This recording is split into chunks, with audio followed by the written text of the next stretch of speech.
make it a bit more of an intimate setting, shall we?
Excuse, excuse me a second.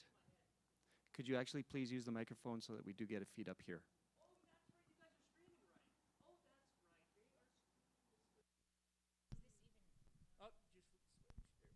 Now. How's that? Well, we're still happy to be here. For all of those streaming online who couldn't hear before. Hello, Internet. Yeah. Okay, Byron, take it away. All right. Who has a question? Put up your hand and our mic runners will come over so that way you can get your question asked. We've got one over here. Oh, one right over here.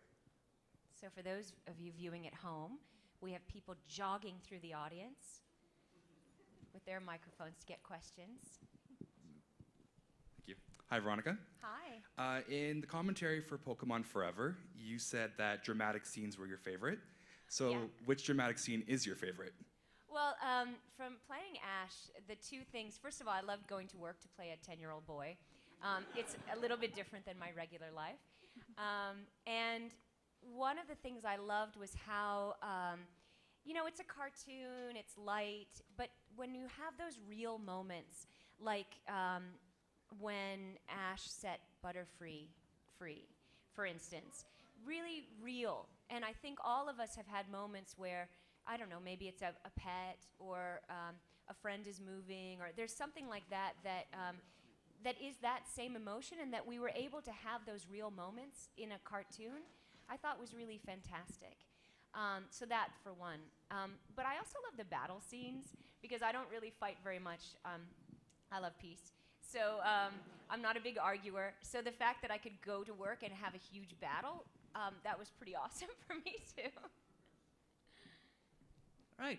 Next question. Just put up your hand or mic.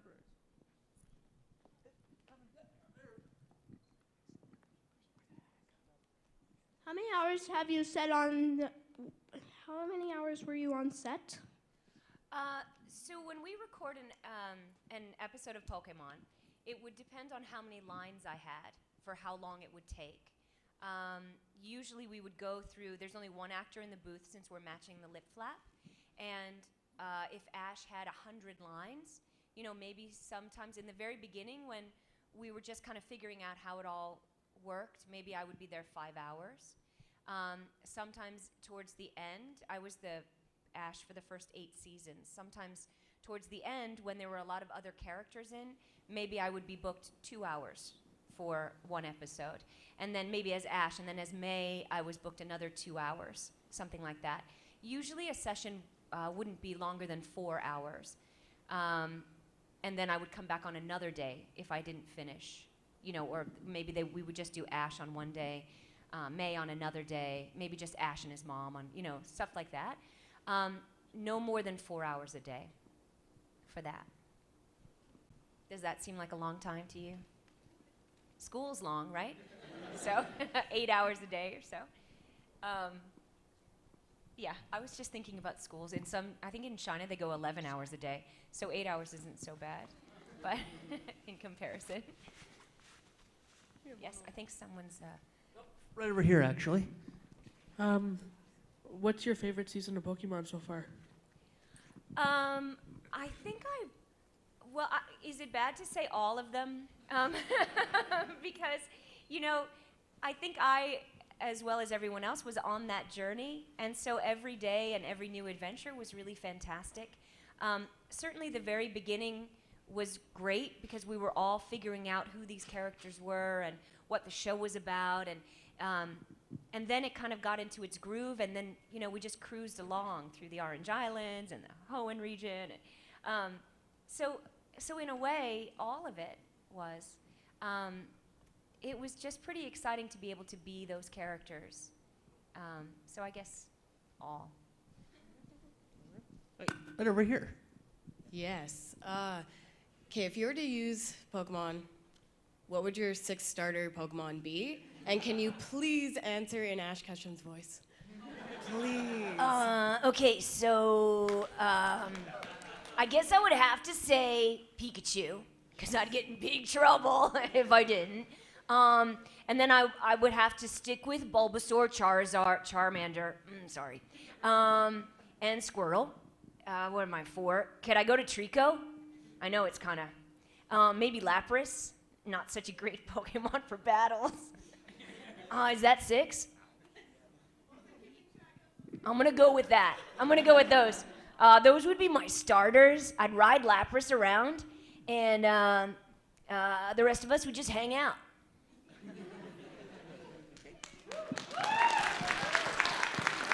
Right over here. Okay.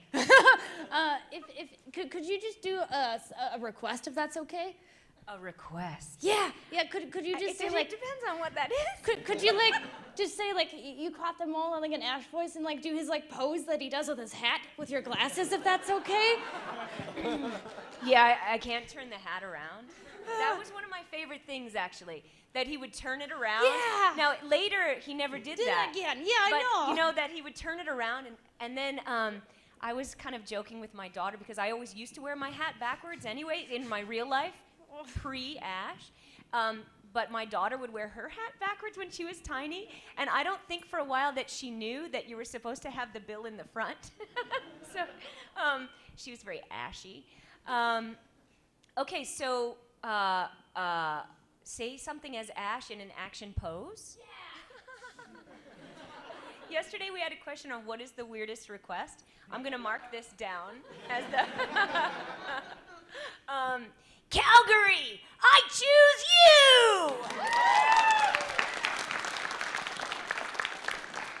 Okay, right down over here. Hi. Hi. So you did the voice of Ash, May, and Ash's mom, and probably some Pokemon on the Some side. other stuff, yeah. Yeah, but when those 3 characters in particular shared a scene together, was that taxing at all, or? So we always would go through and do maybe all of Ash's lines, then all of May, and then all of Ash's mom. And usually, because I got up earlier than most of the other actors on the show, I would start off in the morning first. So oftentimes, there were no other voices recorded. So one of the great things, not to sound conceited, to say I love doing scenes with myself, but one of the great things was that often if I had already recorded, then I would hear myself and be able to work off of the lines that were recorded by, let's say, Ash. So May could have Ash to work off of. Otherwise, you just go in and you have to kind of skim down the script and figure out how you think the character before you might say the line, and then react to it. We have a director, of course, which is very, very helpful. It's not like I'm doing it all myself. But so it's not taxing in the sense that I didn't have to switch back and forth right then between the characters. When you're doing other jobs, you often do. On Ninja Turtles, Teenage Mutant Ninja Turtles, we all were in the booth together. So if you were playing more than one character, we went down like a radio play and did switch back and forth right then, which in that sense is more taxing because you really do have to mark your script and make sure you know which character you are. But for Pokemon, it was fairly easy in comparison. Yeah, because because most people are working with Pro Tools, you're working with the sound files, and they want to keep all those files separate. So it's easier on the mixing end if you have everybody separate. Then you don't have to keep moving everything around. And I don't know how many engineers are in here, but you know, it's a lot easier to just do everything one person in a row. Right up over there. So there's a YouTuber, Brizzy. Have you heard of her at all? Brizzy Voices? No? No? Okay, she... But I'm not on my computer or online that often, Oh, so okay. it's not that I haven't looked for Brizzy. Well, she did like all 150 Pokemon voices, and then she does yeah? a really good like Ash Ketchum voice and Pikachu. Oh, wow. And I remember watching one of her videos, and she's like, "Oh yeah, if you could tell Veronica Taylor to like watch the video, it would be awesome." And Okay, like I will. it would be really awesome like to see your reaction to it if you could like post it on like As anything. an actor, I would have to be upset because that's just another person trying to take my job. But I really admire her. Yeah. But you know, do other characters, other characters. Oh yeah, she's been doing a lot of them too, right? Like Yeah, that's so amazing. Yeah, she's been doing a lot of like impressions, and she's trying to get her voice acting career off. And she's wanted you to see it. And yeah. Cool. Yeah, I'll check it out. Okay, Where thank do I go, or where do we all go? It's on YouTube under Brizzy Voices. It's got like Brizzy, Brizzy. Yes. Voices. And it's All of you. yeah, it's gone viral really fast. It came out like 4 months ago. Oh wow. So, yeah. Congratulations. So You heard. if you wanna Yeah. if you check that out, Cool. that'd be awesome. Great, thank you. I will. Okay, we're right back over here again. Hi again. Hi. What did Grave of the Fireflies mean to you? I don't know how many of you are familiar with Grave of the Fireflies, but it's an extraordinary anime, and it's a beautiful piece. Just to be part of that was amazing. You know, the interesting thing is that it doesn't matter where you record something. I think that we recorded in a tiny studio that was in the back of someone's house that you had to get through, like walking around the garden through into the thing, and it was a very small, insignificant place in the sense that this was an amazingly gorgeous film, and so to be recording in a place that's just so normal for something so extraordinary. I have watched that, and it's one of the most beautiful things I've ever been involved with, and so serious and poignant and emotional. Yeah, and I think everybody did such a great job dubbing that.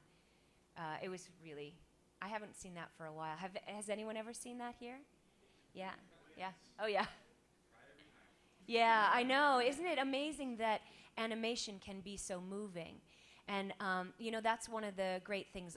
I love animation in general, and then I guess science fiction secondarily, because in that, anything is possible.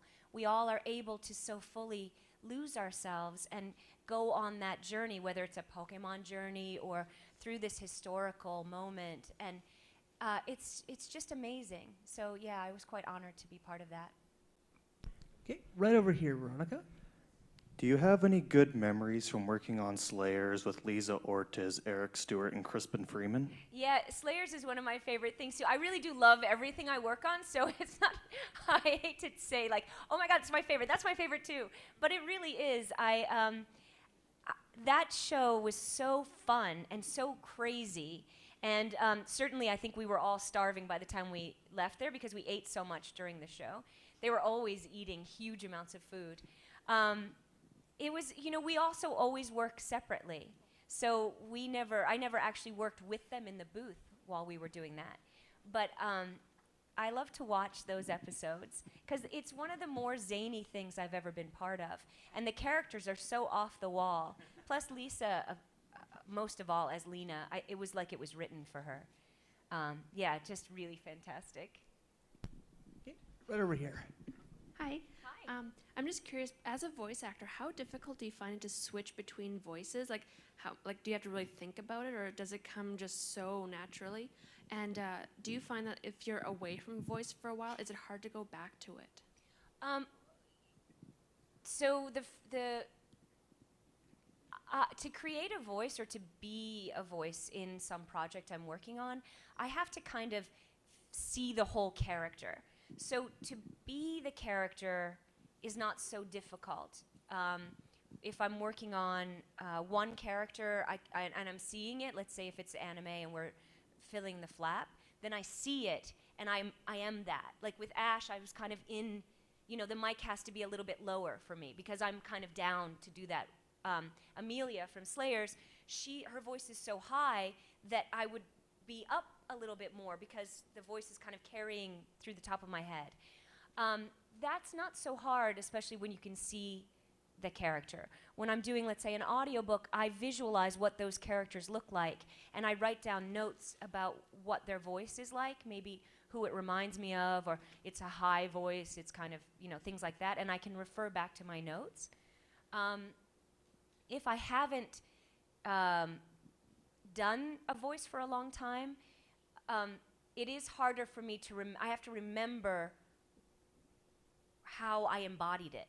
So it's hard for me to call up some project that I did maybe 10 years ago because I don't exactly remember who I was at the moment, how I formed it. But also, for a lot of anime, let's say my character might be throughout the whole piece. Let's say it's an hour-and-a-half piece, but maybe I only had 60 lines, and I got there that day, and they said, this is what you're doing. We're going to do this. So I did it in that moment, but I had nowhere else to base it. So I can't remember later what it was because it was 2 hours, and that was it. But it filled this whole time. You know what I mean? So it's kind of complicated to go back to certain things. If I can hear it again, I can do it again. That's a very complicated answer to what I think should have been simple, but read my book. Just joking. Coming out next fall. Right over there. Hi. I was wondering I see. when it comes to the way you work and recording things very separately. Do you make a lot of friendships with the people who work on projects with you, and do they last, I guess? Yeah, a lot of times we see each other when 4Kids was kind of going and a bunch of us were working in a bunch of different shows, we would pass each other and kind of, you have a minute to kind of say hi, how are you doing, how's your family, things like that. And especially friends that I made during those years that we worked in the compound, as I like to say, those definitely are lasting friendships. And some of the most creative and talented people I've ever met, and hardest working people. So when you have, I think any of you can attest to this, that when you're working with people whom you admire, but also who have the same integrity that you do towards the job you're working on, it does forge a friendship that goes beyond years. And so, yeah, I still am friends. We don't see each other all that often because everyone's working or maybe someone has moved or, I live in Manhattan, so if you live uptown, I'm not going to see you that often because I live downtown, so, But really, when we run into each other, it's like no time has passed. And I think even being here and working with all the guys yesterday on the movie script that we did, that's a friendship that I've never met any of them before. But because we're all actors and we just kind of fall in and we work together and we're friends now. And hopefully we'll work together again.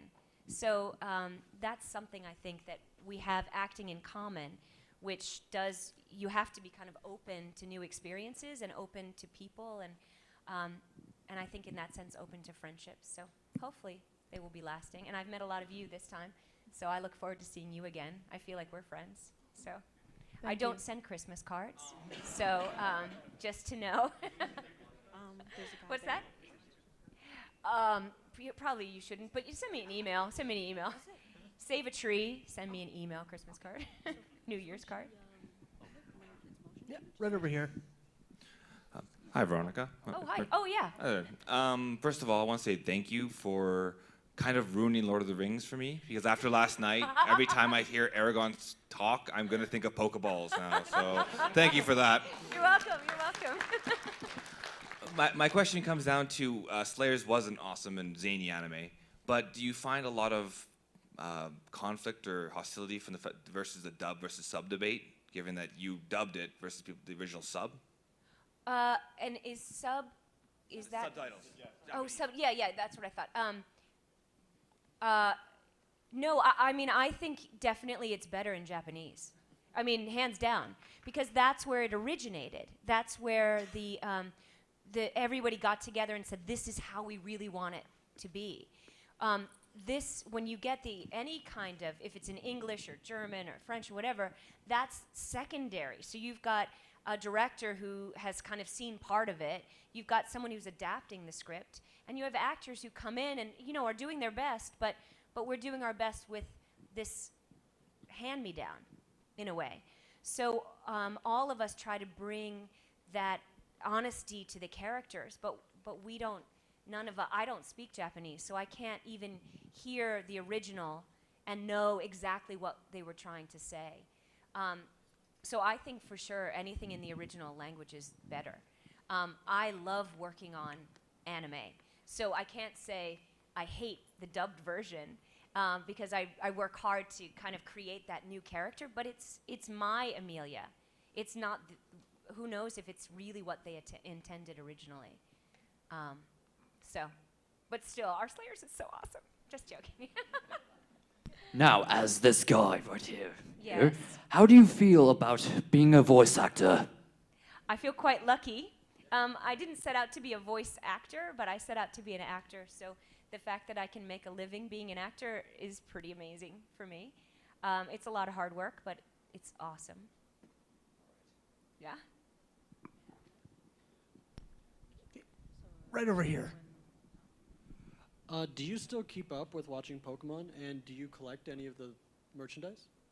I don't watch Pokemon anymore. For myself, it's very hard to see. I used to watch it, actually, and I don't know how many of you have watched yourself and work that you've done, but for Pokemon, I'm able to really watch the show and be like, oh, I love Ash, isn't he cute, and really disassociate my work on it from my viewing pleasure. So I used to watch it a lot. I find it too hard now. First of all, it's too sad because I wish I were still working on it, but also to see those faces, the characters that are so familiar to me and have voices that are so unfamiliar coming out of them, it's not my comfort show anymore. So it's just not, I just can't get there. So no, I don't watch it anymore. I do have a few things at home. We do have a pair of Pokemon slippers, and I do have some cards. We didn't really set out to, I'm getting notes from my daughter. She's my prompter. We never set out to collect cards and stuff, but I do have some cards. I do have a giant Pokeball that my daughter gets into. Just joking. Cool. When she's bad. It's only about that big. And apparently there was there was a videotape in there at some point I don't know why it was in such a huge thing, but I really want to have a party and put chips and dip inside of it. I think it would be funny. Sometime in the future. But we don't have that much stuff, although someone did come to my house and go, you got a lot of Pokemon stuff here. Because I do have an Ash figure in the box. And then we have we do, yes. I guess we do, actually. We have a lot of action figures in my house and weird stuff sitting around and stuff, yeah. Right over there. Out of all the projects you worked on, do you have any the most hilarious moments that you've been through? Well, I think probably the worst moment is I was working on His and Her Circumstances, and there was a moment where Yukino, I don't know if you're familiar with that, but she's a normal high school girl, and she kind of can run the gamut from being angry, sad, extremely happy to normal in about, 5 seconds, and just like all of us. And at one point, there was this great moment where she's just screaming and the background is spinning away like this, and I was doing it all on one huge, enormous breath, and at the end of it, I stopped and I just passed out. So imagine, if you will, the booth, there's a window there so that the engineer and director can see me. So I was standing there, screaming, and then disappeared. And then, so they were like looking over to see where I was, and then I did come to, and we could continue. But that's probably the worst. Otherwise, you know, on pretty much every single thing I work on, we don't have the luxury of time. So there's no time to goof around at all. You have to just move and move and move, and we're just going. If the line is right, we move on to the next one. We go. We don't even, when I get into work, we don't even discuss what the episode is about. We just start, you know. And as we go along, this is what's happening in this. So there's not a lot of time for kind of bloopers and I don't know, funny stories, things like that. We don't take a lot of breaks. We just kind of work away. So that's probably the funniest thing. And even that, they wanted me to get up so we could get back to work. Up over there. Hey, what got you started on your career as a voice actor? Like, what brought you to the conclusion that you wanted to be one? When I was 5, I was Goldilocks in my school play before first grade, grade 1. And it was at that point that I decided I wanted to be an actor. And so my whole life I've done plays, I took workshops, I went to college and grad school to be an actor. I played soccer, I took dance, I did a lot of different things like that. Soccer definitely helped with my Ash stage combat, all of those things. But that's all I've ever wanted to do. And then I moved to New York, and I got a job that led to another job, and it just happened that most of the work I do now is voice related. I didn't set out to just do that. I do a lot of different things, mostly voice related though, some on camera stuff. But also my daughter's now 14, and it was easier for me to continue along the path of auditioning for voice related things than to try to be in a play, because I couldn't really have rehearsals at night because she couldn't go to the theater every night, or be in a film that took me somewhere far away because I had to be home. So it's lucky for me that I've had work that I could also schedule around and go on field trips and do things like that. Okay, right over here. Me? Yeah. I was wondering, how many movies and shows have you acted in? A gazillion, I think. I don't know, a lot, actually. And even, like I was saying before, a lot of anime, let's say, that I've done, I've gone in for 2 hours. And so some things I work on, they don't even tell me the title of it. I just go in and I do this, and I don't know where it goes after that, if it goes to video, or I should say DVD or something, or if you buy it in a store, if it goes on TV. I don't really know where some of it goes. But I think a lot, actually. I started, Pokemon we started in 1998, last century. And I think probably a couple years before that, I started doing other anime-related things. So there's a lot of years in there, and a lot of stuff kind of crammed in. So a lot, I think. Right over here. Hi. First of all, I'm kind of sad that your daughter doesn't hop in the Pokeball, because like if I was Ash Ketchum, I would totally be like, daughter, I choose you. Yeah, and get then in the she'd hop out. ball. Yeah. Yeah, Oh, I yeah. know. But she's very Pikachu-esque. Oh, in that sweet, yeah, She so- does her own thing. Okay. In yeah. a wonderful way. She wouldn't get in there. Okay, yeah. No. I feel it's claustrophobic probably as Yeah, well. it's so, not yeah, that yeah. big, Oh. but she Oh, was. okay, yeah.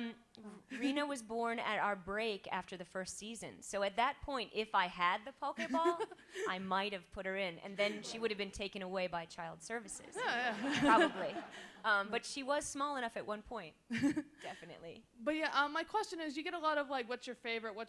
But I'm actually going to ask, what is your least favorite Pokemon episode in terms of maybe like the story was really sad, or just you won't like, is there any kind of worst Pokemon sad moment that you can think of that you can, As a joke, I would say all the episodes that didn't feature Ash. I really just like Ash. And but let's see. I don't know if there were any of my least favorite. I think I may have forgotten them if there were. Do you know, like you just kind of glom onto those. Like I always have that vision of them riding Lapras around. It kind of is my happy place to go, you know, like that. I don't remember the specific episode or episodes that happened, but I remember those images of those things. And also from recording it, we went from my lines to my lines. So a lot of Team Rocket stuff, which is so amazingly brilliant, I never saw unless I watched the episode at home. Because at work, if I wasn't in a scene with them, I didn't see what they were doing. So, yeah, I don't really have any unfavorite. I guess my only thing is in the Entei movie, the unknown. I don't understand that word, unknown. But it's UNONW. That has always kind of freaked me out. I don't get it. So that would be my most unfavorite. If it was the unknown, why was there no K? You know? So I think that's the only thing, my unanswered Pokemon question would be, why unknown? Have you guys never pondered that? No. You're welcome. Me again? Yes. Back over here again. When did you know Pokemon was big? Well, it was pretty exciting. I think it started out at 6 a.m. That was exciting, and I remember getting up and putting the VCR tape in to record it because I couldn't believe it was on TV. And then we finished the first season recording it at December of 1998. And at that point, I really didn't know. We didn't even know if it would get, like if we would have a job the next year. And we were all just kind of waiting to see. And I guess, so once they said, oh, we're going to have another season, I was like, oh, okay, that's good. And then maybe in 1999, when things just started, like I would hear people talking about it, or there was an article in Variety, or the New York Times maybe, once the movie came out, and then, probably by then, I could see that it was bigger than my little box that I worked in. Because, you know, going to work, you just go to the studio, go in, and then go home. And nobody really, you know, we were all just working. So maybe after the movie, because that was pretty exciting to see. And to see it in the theater, and it felt like it was big then.